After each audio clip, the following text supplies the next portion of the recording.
In today's video, I'm going to teach you how to increase mic volume in OBS Studio. If your microphone sounds too quiet in streams or recordings, I'll walk you through a clean, reliable way to make it louder while keeping it clear and consistent. Start by opening OBS Studio.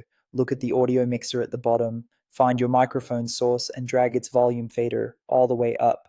This is your main level control. Watch the meter as you speak at a normal volume. You want healthy movement into the green and yellow areas without touching the red. If it's still too quiet, even with the fader maxed, we'll add controlled gain. Right-click your microphone in the mixer and choose Filters. This opens a chain where we can safely boost and shape your voice. Click the plus icon and add a gain filter. Increase it slowly, a couple of decibels at a time, while talking into the mic. Keep an eye on the meter. A good target is to have your loudest words peak around the high yellow range, not slamming into red. If you hear hiss or background noise increasing, back the gain down a bit and move on. We'll even things out next. In the same filters window, add a compressor. This helps tame loud spikes and makes quieter moments easier to hear. As a starting point, set a ratio around 3:1 to 4:1. Adjust the threshold so the compressor engages when you speak normally, often around -18 to -12 decibels.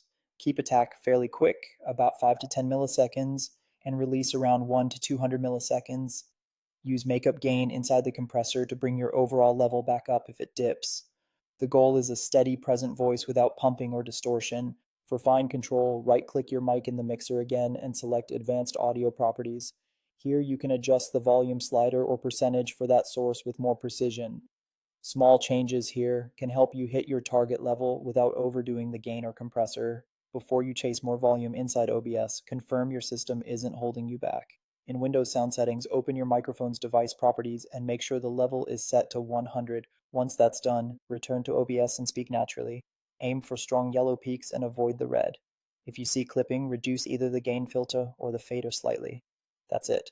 With the fader up, a touch of gain, a sensible compressor, and system input at 100, your mic should be louder, clearer, and ready for recording or live streaming.